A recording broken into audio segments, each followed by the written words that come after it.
Good morning. Welcome to This Week. Drone drama. Why was he killed? Let me finish, ma'am. The president's reset in the war on terror. This war, like all wars, must end. How will Congress respond? Senator Rand Paul is here. Then, I was just interested in putting it behind me. retired General John Allen speaks out for the first time since being cleared in the Petraeus investigation. Plus, the IRS scandal intensifies. I will not answer any questions or testify. And It passes. immigration reform inches forward. And in our Sunday Spotlight, the creators of the hit show Homeland join us. What will they reveal about season 3? I've spoiled a little bit already. From ABC News, This Week with George Stephanopoulos. Now reporting from New York, Martha Raddatz. Hello again. George is off today. Great to have you with us.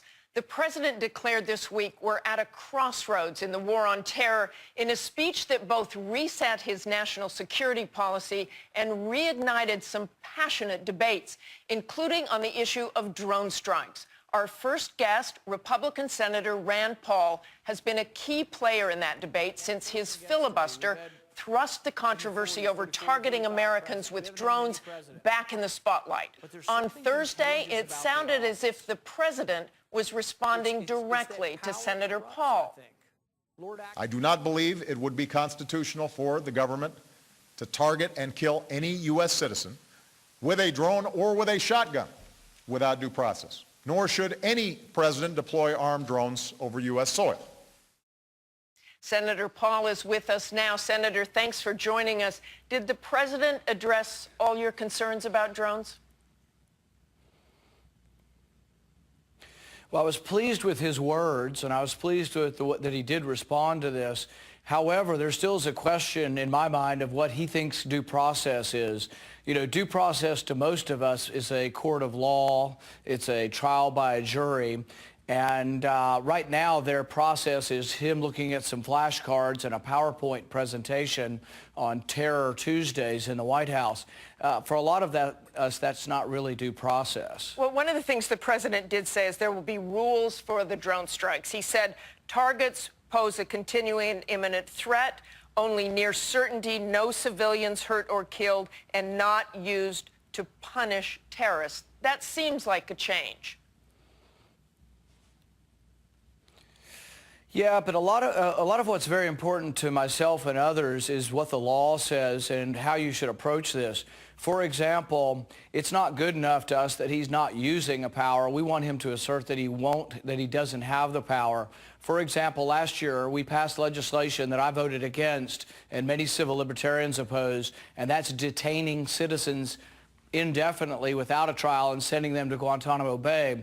Now, the president said he won't use that power, but we think a president who really believed in civil liberties would have vetoed the bill and not signed the bill. I want to go back to the drone strikes for a moment. They also revealed this week for the first time publicly that 4 Americans had been killed in drone strikes, including Anwar al-Awlaki in Yemen. Should he have not been targeted by a drone? My preference would be that when an American commits treason, particularly if they're not actively involved in a battle, if you're an American fighting with the Taliban, you're going to be shot with no due process. That's what happens in war. But how do you go after someone like al-Awlaki if you can't get him? Let me finish my point. Let me finish my point so we can have a discussion. But if you are conspiring to attack America and you are a traitor, I would try you for treason. If you don't come home for the trial, I would try you in absentia. And then the death penalty has been used repeatedly throughout our history for treason. But a judge looks at evidence, and that's something that separates us from the rest of the world, is that we adjudicate things by taking it to an independent body who's not politically motivated or elected. Let's move back to Guantanamo. The president did speak about closing it. No specifics, though. You think it should be closed? No, I think it's become a symbol of something, though, and I think things should change. For example, I think the people being held there are bad people. What I would do, though, is I would accuse them, charge them, and try them in military commissions or trials or tribunals And I think that would go a long way towards showing the world that we're not going to hold them without charge forever. I want to move on to the IRS. Do you believe that this was limited to the Tea Party, targeting the Tea Party, or do you believe there were other groups as well targeted? You know, I don't know. I don't know whether people were targeted for conservative religious values or just conservative political values, and sometimes there's an overlap. I think we have to get to the bottom of this. I think the constellation of these three scandals ongoing really takes away from the president's moral authority to lead the nation.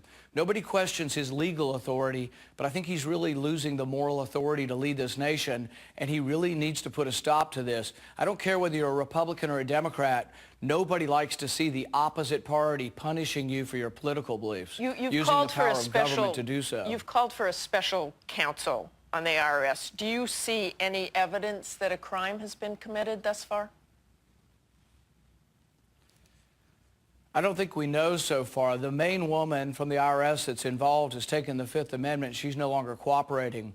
So I have called for her suspension. The president did respond to that, and he has suspended her. However, he's still paying her, so I don't want that to go on forever.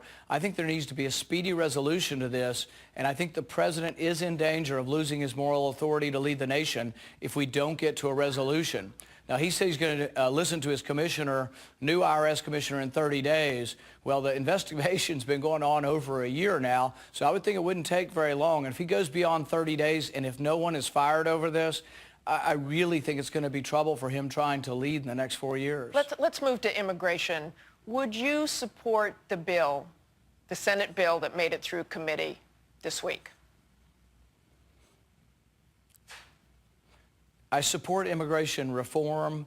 At this time, I think the bill needs to strengthen border security. It also needs to expand work visas. The main problem with illegal immigration is that we don't have enough legal immigration. This bill, because it was negotiated with the unions, actually lowers the numbers for work visas. That's exactly the wrong direction to go. So I will support a bill that fixes it, and I do want to support a bill.